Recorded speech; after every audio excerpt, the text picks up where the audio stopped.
The lunchtime rush was bustling when Preston Vaughn arrived at one of his family's burger joints, seated in the driver's seat of his old sedan, hands firmly gripping the wheel. He observed the employees bustling behind the counter, the queues extending all the way to the entrance. His stomach churned, not due to hunger, but from a deep sense of frustration. 5 years had slipped by since he took over the company following his father's death, and although the figures appeared satisfactory on the surface, an unsettling feeling lingered beneath. There has been an increase in customer complaints regarding cold food, slow service, and rude employees.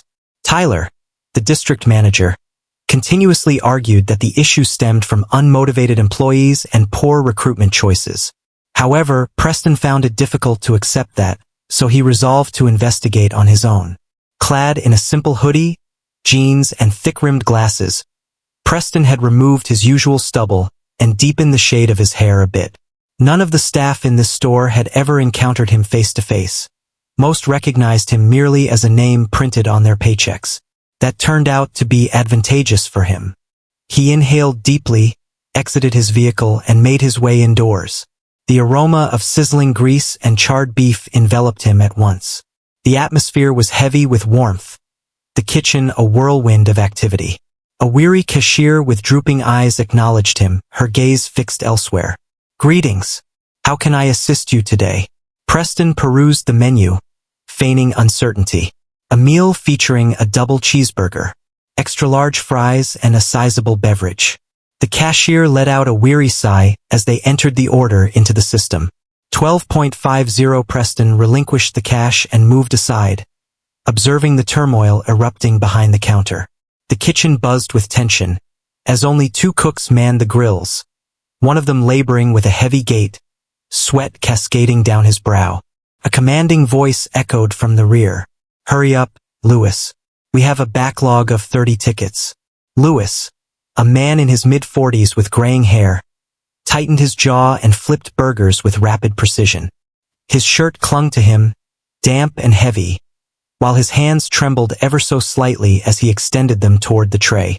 The order from Preston sat on the counter. He seized it and slipped into a booth, his gaze fixed on Lewis. The man was facing significant challenges. The other cook, a younger fellow in his 20s, kept stealing glances at him, worry etched on his face. "Hey there, how are you doing?" the junior chef inquired. Lewis nodded rapidly, yet his breath came in fits, and his actions became increasingly awkward.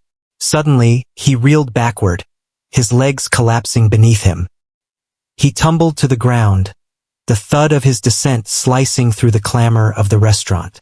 The young chef swore under his breath and hurried over to him. "Lewis, hey, rise and shine, the customers are in shock."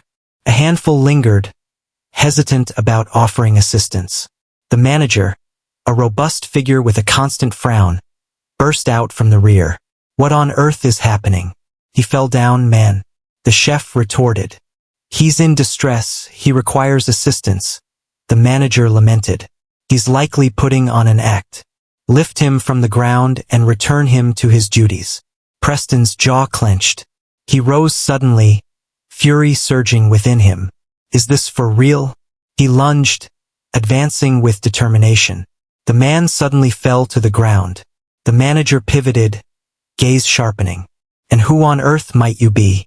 Preston paused, uncertainty flickering in his mind. He couldn't reveal his true identity, not just yet. He remarked that the person possessed a practical understanding. "An ambulance is required for him." The young chef nodded. "Indeed, I'm making a call." The manager raised his hands in exasperation. "All right, but don't count on me to take his shift when he's pretending." Preston tightened his grip, his fists balling up with intensity. This wasn't merely poor oversight. It was a clear case of neglect, and he was determined to uncover the truth behind it. Lewis sprawled on the filthy tile floor, his complexion drained and glistening with perspiration. The young chef knelt beside him, applying 2 fingers to his neck. His expression grew tense. "He's taking breaths, though they're shallow," he mentioned. "We must make him stylish." Preston snatched a napkin dispenser from the counter, pulled out a handful of paper towels, and dashed over to the soda machine. He immersed them in ice water, then knelt beside Lewis, applying the chilled towels to his forehead and wrists. The manager stood with his arms crossed, a frown etched on his face. "This is absurd," he murmured. "He's likely just embellishing to avoid his responsibilities." Preston's gaze shot upward. "Do you really believe a man would collapse just for amusement?" The manager raised his hands in exasperation. "The lunch rush is upon us. Everyone faces challenges. Do you really believe I never feel like fainting at times?" The young chef cast him a glance filled with incredulity. "Hey, are you really paying attention to what you're saying?" Just as the manager was about to reply, the restaurant door burst open, and two paramedics hurried in, bearing a stretcher. One of them crouched next to Lewis, assessing his vital signs. She mentioned heat exhaustion. "His pulse is faint. For how long has he been in this state?" The young chef shook his head. "I'm not sure, but he has been having a tough time throughout the entire shift. We're lacking in personnel, and he hasn't had a moment to rest." The other paramedic scowled. The relentless heat offers no respite.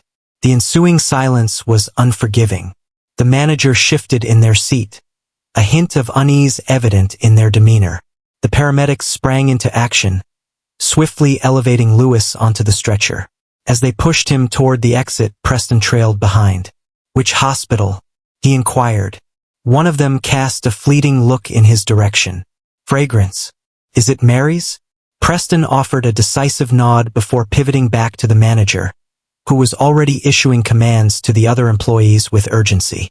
"Return to your tasks. Customers are eagerly awaiting our attention." Preston entered his domain. "Is that really how you feel about what just occurred?" The manager let out a derisive laugh. "What do you anticipate I should do? Close the kitchen because one individual couldn't manage the pressure?" Preston observed him, his anger just under the surface. "May I ask for your name?" The manager sighed in exasperation. "Brandon." Preston maintained his stare. "Brandon, for how long has Lewis been putting in double shifts?" Brandon gave a nonchalant shrug. "A couple of weeks, perhaps even longer. He consistently offers to take on additional hours." The young chef interjected. "That's due to his financial needs. His spouse has been let go from her position. He was left with no options." Preston's jaw clenched. "And you allowed him to exceed his own boundaries," Brandon scoffed. "I didn't compel him to do anything. He had the option to decline." Preston inhaled deeply, striving to maintain his composure. "Your team relies on your leadership. If a person is struggling in the water, you don't simply stand by and observe their descent." Brandon's demeanor shifted to one of gloom. "I manage this establishment according to my vision. If this doesn't suit your taste, perhaps you might consider dining elsewhere." Preston let out a slow breath. He had witnessed more than enough. He glanced over at the junior chef. "May I ask what your name is?" "Jake." "Jake, what's the situation like here?" Jake paused, contemplating his response. "To be frank, it's quite chaotic. We consistently find ourselves understaffed as employees continue to leave. The individuals who remain often find themselves overwhelmed with tasks." "What about Brandon? Clearly, you've observed his behavior." Preston gave a slight nod. "I appreciate your honesty." Brandon emitted a sardonic chuckle. "What are you planning to report me for?" "Go ahead. The corporation shows no concern."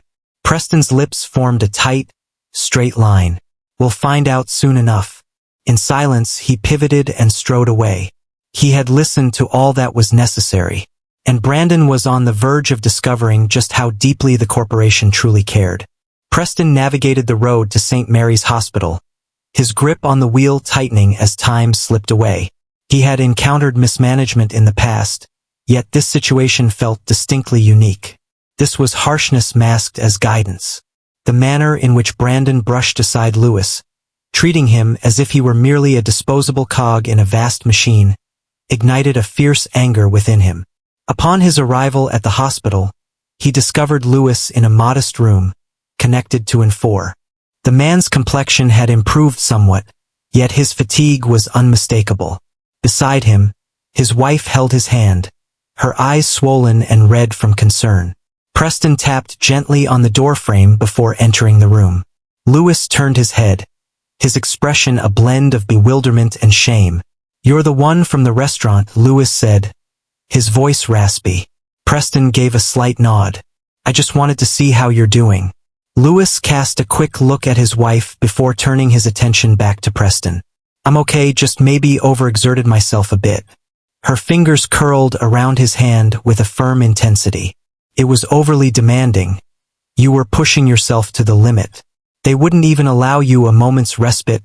Lewis sighed, massaging his forehead. "We need the money, Carla," Preston said as he pulled up a chair and leaned in closer.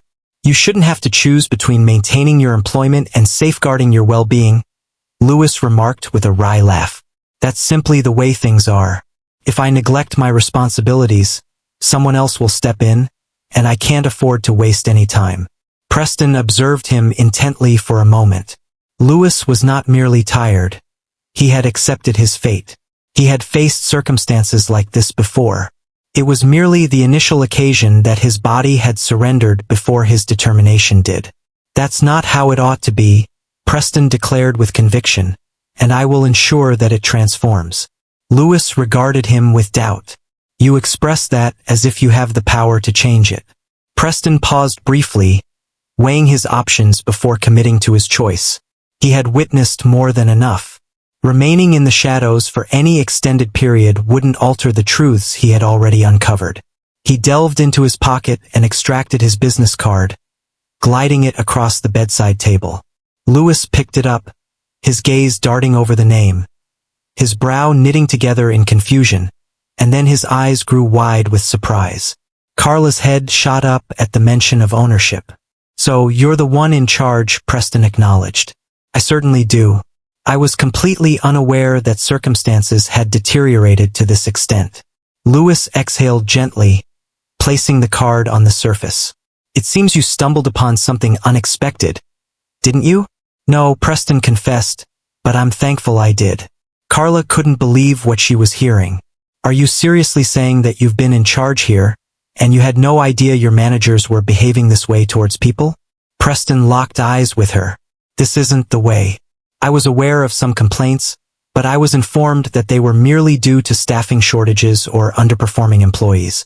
Brandon portrayed the workers as the source of the issue. Lewis let out a derisive laugh. "That definitely seems like something he would do." Preston inclined his body, eager and attentive. "Share all the details with me. I require a clear understanding of the recent events." Lewis paused, his eyes meeting Carla's in a moment of silent understanding. She gave a reassuring nod, spurring him on. Lewis confessed that things had been difficult for months. There always seems to be a shortage of hands, leaving those who remain to shoulder the extra burden. "Brandon is indifferent to your tenure or effort. He solely seeks outcomes. He reduces hours to minimize labor expenses, yet grumbles when our speed doesn't meet expectations." Preston tightened his jaw. "And if someone requires a pause," Lewis simply shook his head.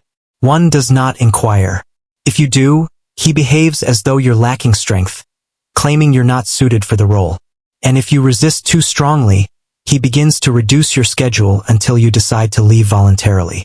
Carla's voice cut through the air with precision. He was aware of Lewis's struggles. He was fully aware, yet he remained indifferent. Preston let out a controlled breath, maintaining his composure. "That changes now," Lewis observed him closely. "Did you truly mean that?" Preston's voice remained unwavering. "I certainly do, and Brandon is on the verge of discovering the depth of my conviction." Lewis nodded slowly, yet uncertainty lingered in his gaze. He had witnessed an abundance of unfulfilled assurances in the past. Preston rose to his feet. "Take a moment to recharge. I will handle this." Stepping out of the hospital, he found his phone already gripped in his hand. He called Tyler, the district manager, his patience wearing dangerously thin. Tyler answered on the second ring. "Hello, Preston. How are you doing?" Preston was efficient with his time.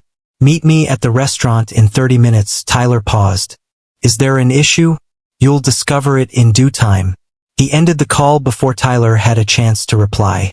As Preston returned to the restaurant's parking lot, the lunch rush had subsided, Yet the atmosphere inside remained charged. Workers shifted awkwardly, their gazes flickering toward Brandon, who loomed by the registers, issuing commands with his characteristic apathy. Tyler showed up right as Preston emerged from his vehicle. He appeared bewildered yet entered behind Preston without hesitation. Brandon hardly lifted his gaze as they drew near. "If you've come to voice dissatisfaction with your meal, please hold your thoughts. We're running out of time," Preston interrupted him. "Brandon, please come into the office immediately." Brandon scowled. "Who do you think you are?" Tyler cleared his throat. "Brandon, it would be wise to pay attention." There was a quality in Tyler's tone that caused Brandon to hesitate. He squinted slightly, then shifted his gaze toward the back office. Upon entering, Preston closed the door behind them. The cramped, disordered area was filled with the acrid scent of charred coffee and stale frying oil. Brandon rested against the desk, his arms folded across his chest. "What is this regarding?" Preston's voice carried an icy detachment. "Lewis, the individual who fell unconscious under your observation." Brandon let out an exasperated sigh. "I already mentioned it," Preston interrupted him. "I'm not interested in excuses. I want to understand why you believe it's appropriate to operate this place like a sweatshop." Brandon let out a derisive laugh. "It's referred to as managing a venture. If individuals are unable to manage the responsibilities, that's their own issue." Preston's patience shattered. "No, Brandon, managing a business involves nurturing the individuals who contribute to its success, not driving them to their limits." Brandon's expression grew stern. "If you're really that worried, why not give it a shot and work here for a week? Observe the challenges involved in maintaining operations." Preston's gaze remained steady. "I already did," Brandon said, blinking. "Excuse me?" As I entered, I observed it all from a customer's perspective. The lack of staff, the fatigue, the manner in which you regarded Lewis as if he were expendable. Brandon's lips parted, then sealed once more.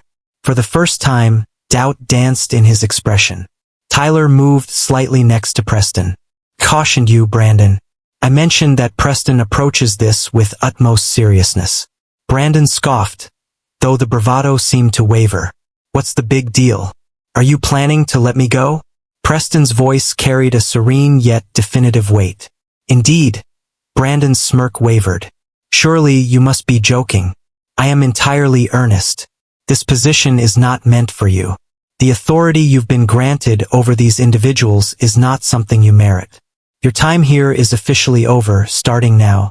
Brandon propelled himself away from the desk, his cheeks flushed. "Do you really believe this place operates on its own? Best of luck managing on your own." Preston remained unfazed. "We will handle it." Brandon released a harsh laugh, shaking his head, yet he recognized the resoluteness in Preston's gaze. In silence, he snatched his belongings and marched out in a fury. Preston glanced over at Tyler. "Locate a manager who genuinely values their team, and until that happens, I will take charge of this store myself." Tyler acknowledged with a nod, grasping the situation. Preston breathed out, the gravity of his recent actions pressing down on him. Yet he knew there was still much to amend, and he was determined to see it through to the end. Preston lingered in the hushed office, the gravity of his choices enveloping him. Letting Brandon go was essential, yet it marked just the start of a larger journey.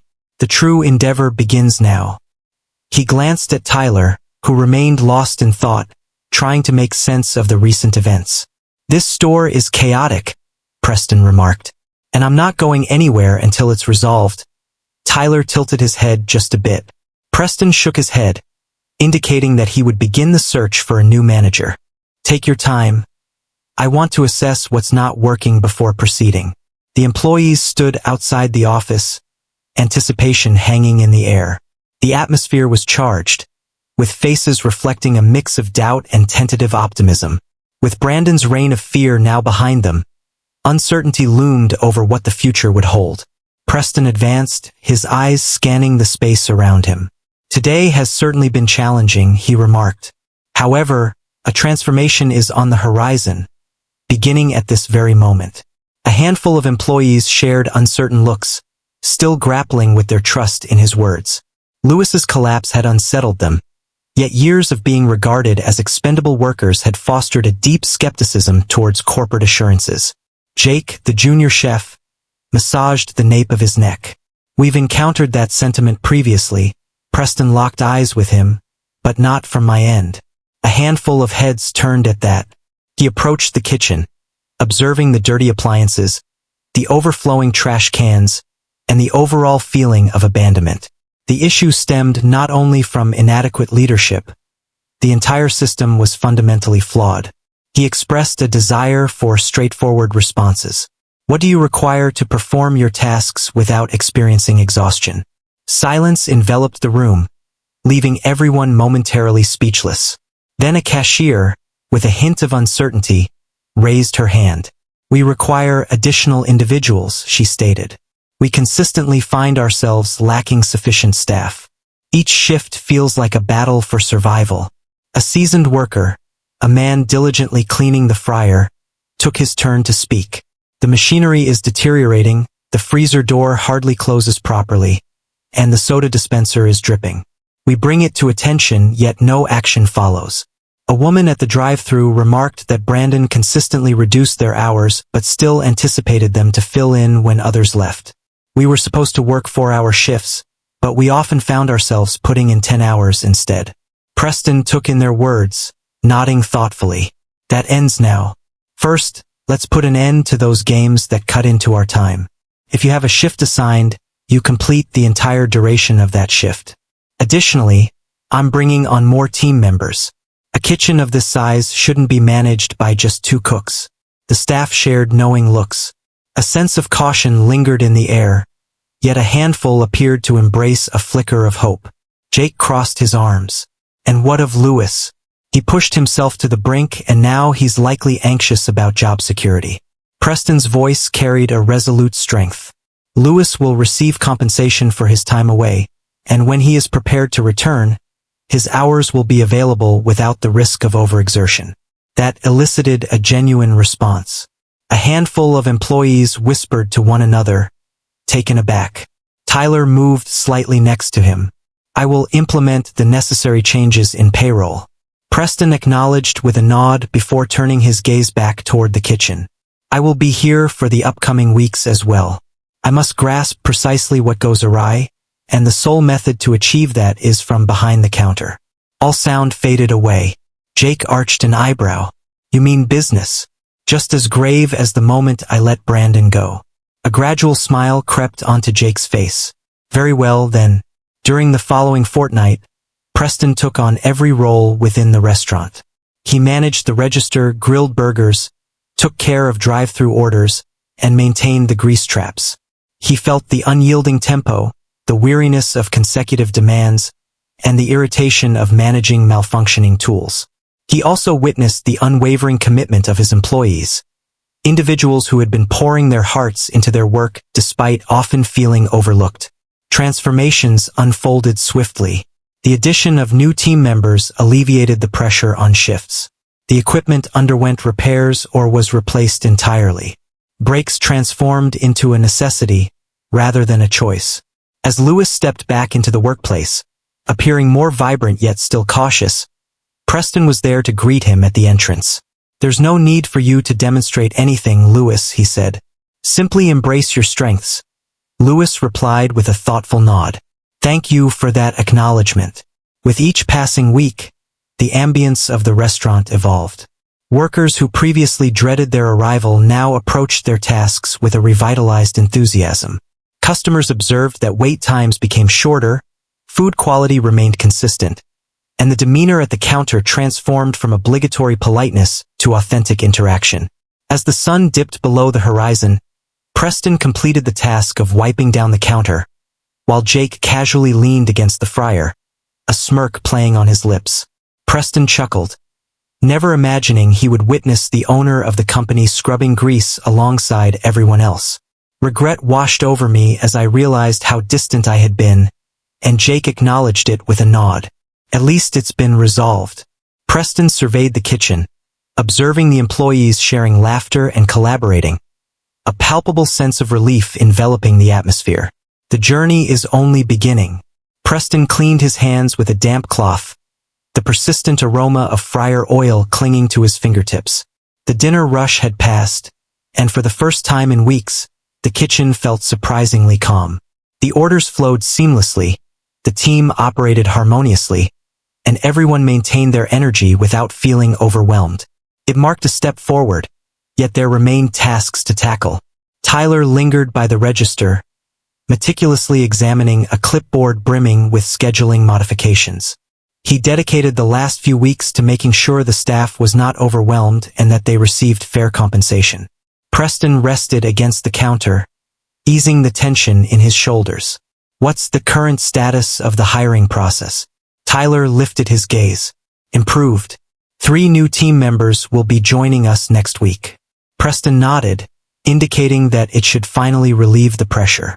That was one of the major challenges, an insufficient number of people managing an overwhelming amount of tasks. Lewis's collapse had been the most evident indication of it, but now they were determined to prevent it from occurring once more. Jake came over, cleaning an empty tray before setting it on the pile by the prep station. The newcomer we trained today shows great promise. He learns quickly. Preston had observed him as well, a young man, likely fresh from high school, who posed the right questions and moved with intent. It's wonderful to hear that. We'll require his assistance when the weekend surge arrives. Jake placed the rag aside. Are you planning to stay after that? Preston had anticipated the inquiry. He dedicated weeks to collaborating with them, demonstrating that he was not merely a remote owner issuing commands from an office. They had grown accustomed to his presence, yet the time would come when he would need to withdraw. Preston acknowledged that it wasn't an everyday occurrence, but he also made it clear that he wasn't vanishing completely. Jake contemplated that with a thoughtful nod. As long as we steer clear of another situation like Brandon, I believe we'll be fine. Preston had taken care of that already.